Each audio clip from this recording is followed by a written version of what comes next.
Yeah, so the carnival was in town a few months ago. And yeah, it's been like a long time since I've even been to the carnival or like any kind of amusement. Probably about a decade, actually. But my mom was over one day and she was like, why don't we go to the carnival? And I was like, yeah, why not? And somebody my age going to the carnival with their mom, like I totally get it. But I really wanted to go, just because of how long it's been. And like a fun time is like a rare thing for me. So, who cares? I'm going. The first ride me and my mom got onto was the Roundup, which is like that circular metal spinning thing that you stand up in. Here's a picture in case you aren't aware of what I'm talking about. Yeah, so as I was getting onto the ride, I started thinking like, it's been a while since I've been on like a carnival ride. I wonder if during my downtime, I've developed some kind of like motion sickness sensitivity that I didn't have before. Like, how people can develop allergies out of the blue later in life. Like, is this going to make me throw up if I get on it? But the metal door had already closed at that point. And unless I was willing to make a scene, there wasn't any way I was getting off this ride. Yeah, so the ride starts like spinning. And by this point, I've already started to feel like anxiety. Like, my mouth got dry and I got dizzy and I was like, oh God, here we go. Time to find out. Then it started going like faster and higher. And then I started seeing like these flashing lights in my visual field, which isn't uncommon for me when I have anxiety. Then I started getting like the inkling that I was going to faint, which I haven't personally ever like fainted before. But, I think I've come close to it. And like, when you get close, you start having this little intuition that it's about to happen. And I was at the point where I was getting like that little intuition that I was about to faint. But, it went away eventually. And I finally did like calm down after like a minute of freaking out. But I did end up enjoying the rest of the ride and like 3 other rides that night. And I didn't feel like I was going to faint on any of them. So, I did end up having a good time. And the same sort of thing happens to me in other situations. Like, I do nofap now. But before, when I used to watch videos and stuff online, like most of the time it was just so boring and like unfulfilling.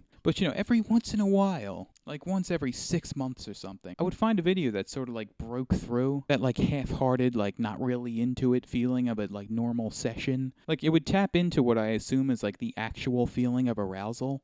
Like what I imagine it would feel like if I ever did any of this stuff for real. But I would just find the feeling like so overwhelming that it would send me into like a panic attack. Not unlike the one I had on the Roundup. Like, oh God, this is too much. Make it stop. I want to get off this ride. The feeling would literally cause me to like get off the computer and like pace back and forth in my room, trying to calm down. It's something about the feeling of my heart like beating fast and being out of control. It's not like exercise where you can sort of like stop for a minute and then, your heart rate will go back to normal. It's like, I don't know where this ends. How long is this going to last? And then I would start thinking things like, if I can like artificially trigger the arousal mechanism in my head, what's to say I can't also artificially trigger other biological mechanisms? Like, I don't know, the gag reflex. What if this makes me throw up uncontrollably? What if I release like the natural DMT in my head and I have a DMT trip? Because, I freaked myself out enough that my body accidentally thought that I was dying. I don't know if that's pseudoscience, by the way. Like how they say DMT gets released in your head when you die or whatever. Seems like it might be pseudoscience. I should say, I'm much less like this than I used to be because I have much better control over my anxiety than I used to. I'm still very much capable of this sort of freak out. I think my brain sometimes protects me from feeling certain things because of like past rejections or something. Like I'm just emotionally detached from most things. I think if I saw a car crash happen like right in front of me, it would register at like a 2 out of 10. Assuming that I wasn't in any kind of like danger or anything. There's just no dramatic thrill to anything. I suspect that it's my brain trying to like put a cork into like any kind of emotional investment into anything because there's been a bad track record with that. And I kind of wonder if my brain hasn't also shut down the feeling of sexual arousal, and maybe that's partly why I'm like,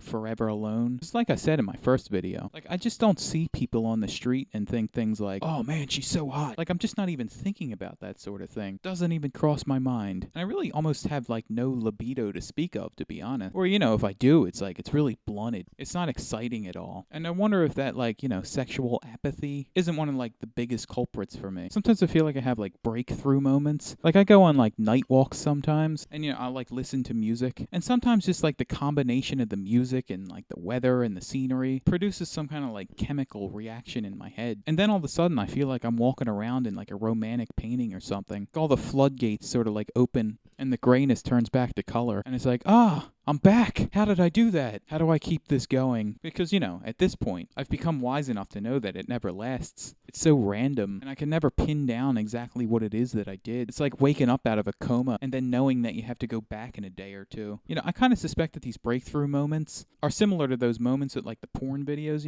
I think what's happening is that I'm temporarily tricking my brain into thinking that I belong in like a larger social context. The last time it happened on a night walk, actually. I remember listening to the song Only in Dreams by Weezer, and I was just like looking at the houses in my neighborhood. Just something about the combination of the songs and the houses and the weather. Just like some kind of chemical reaction happened in my head. And, I just started imagining myself going to like band practice in one of the houses, and I pictured it having like the 70s style basement with like, the wood grain panels and the drop ceiling, fish tank somewhere in the room, and I just sort of imagined myself as like a lead singer of this band that was getting popular really quickly, and I was just in this like network of a bunch of different bands that were all in the neighborhood, and we would like hang out with each other and like go to each other's shows and stuff. Like I just felt alive again, and the feeling lasted for like 2 days, but then it faded away. I mean, this particular fantasy probably speaks to my own ambitions somewhat. You should totally check out this song I made right here. And with the porn videos, like most of those videos you watch them and it's like, who cares? Like, this is gray and colorless and not exciting at all. But then, every once in a while, like, just this kooky chemical reaction happens in my head. And then, the video I'm watching is just suddenly alive and breathing.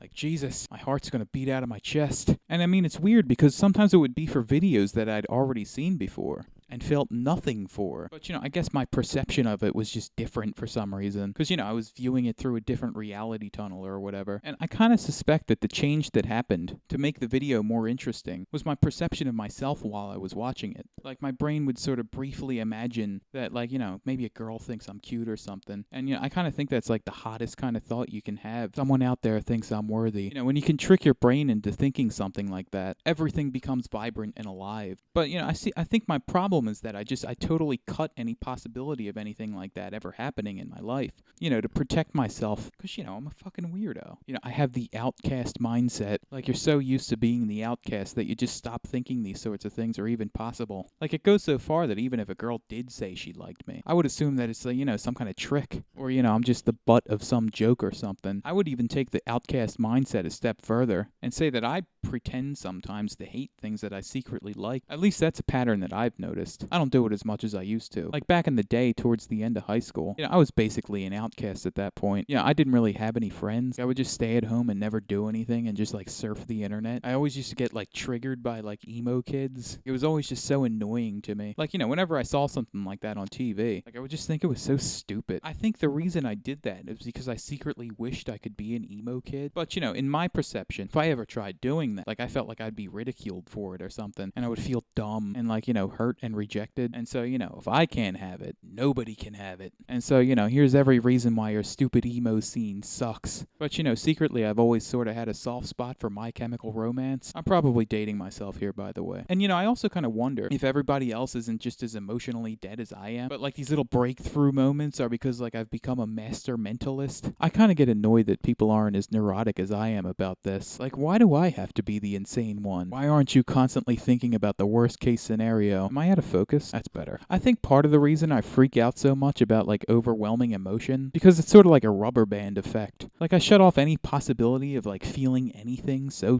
like hard that when it slips through from time to time, like it just clobbers me. Like it's just too much at once. And it's just like, oh God, make this ride stop. I want to get off this ride. But honestly, I feel like I kind of want to be a little scared when it happens.